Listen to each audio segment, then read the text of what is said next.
Mga kabisik, welcome again sa ating Facebook page and YouTube channel. So ngayon, share lang natin yung ideas patungkol sa karburador na ganitong klase, no?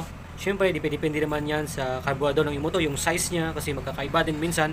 Pero nandito yung pang Honda Dash 110, okay, na air screw type. So hangin ang kinokontrol ng kanyang tunuhan. Ito naman is ito yung ating pang Honda TMX 155. So ang kinokontrol nito is yung fuel, okay? Ito rin, yung diaphragm type, ganun din. Yung kinokontrol niya is yung fuel din. Ayan.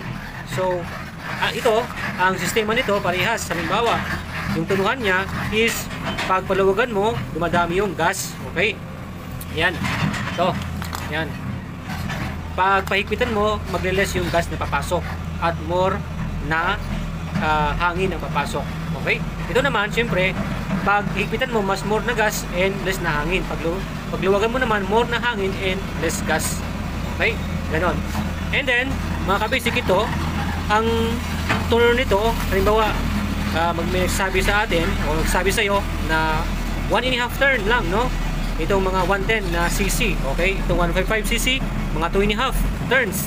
Ito, mga 4.5 or 5 turns yung ikot ng tunuhan. Siyempre, depende yan, no? Depende pa rin yan sa kondisyon ng yung motor na, no? Kasi siyempre, may mga bago na madali lang ituno kasi bago nga.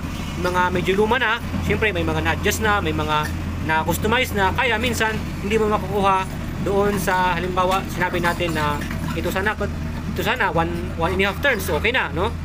Ito, 2.5 turn, okay na. Ito, 5 turns, okay na. Pero sa iyo, hindi nakukuha. Bakit? Kasi nga, depende sa kondisyon na ng yung motor. Okay, siyempre, nasa pagtutunog pa rin yan ng, siyempre, umaandar yung motor natin, paandarin mo siya, and then yung basic lang naman yung ating dyan, pag umaandar yung motor na tinutuno natin, kaya mahalaga na alam natin yung pagtutuno na umaandar yung ating motor. Okay? So, halimbawa dito sa TMX 155, yan, siyempre, ang gagawin natin mga kabasic, pag tayo nagtuno na umaandar yung ating motor, siyempre, ang unang-una sa lahat is i-increase natin yung ating idle. Ito, halimbawa ito, sabi ko nga, so, alam mo na yung prinsipyo ng ganitong carb. Pag yung tunuhan niya is pahigpit, is magdi-less na gas siya, mas more na hangin, magiging lean mixture. Okay? Pag paluwag naman, syempre magiging more gas at less na hangin. So, magiging rich mixture. Okay? So, ngayon, i-increase mo ngayon yung idle ng motor mo hanggang sa, at least malakas, mga half na idle or 3/4 na idle, no? Talagang malakas. So, malakas na yung idle mo. So, ngayon ay, kailangan mo siyang pa-close muna. Siyempre, i-close mo na yung iyong tunuhan. So, habang kinu-close mo yan, nagiging 2 turns, 1.5, maging 1 turns, hanggang half turns. Mapansin mo yung idle mo na malakas is bumababa yan. Okay, hanggang parang nachuchok na siya. Siyempre, talaga naman, no? Nachuchok na siya, and then parang mamatay na.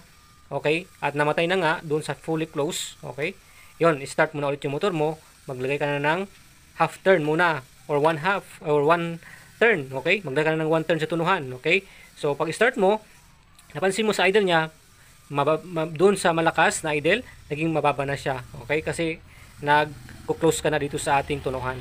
So meron na siyang 1 turn dito sa tunuhan niya. So ngayon, i-increase mo na yung pagluwag mo. Okay, so 1.5, lumalakas yung idle niya. 2 turns, lumalakas. And then 2.5 turn, lumalakas, no? And then sa 2, lagpas na ng 2.5, mapansin mo parang bumaba na yung idle niya. Doon mo na ibalik ng at least 1/8 turn. Ibalik mo na siya sa 2.5.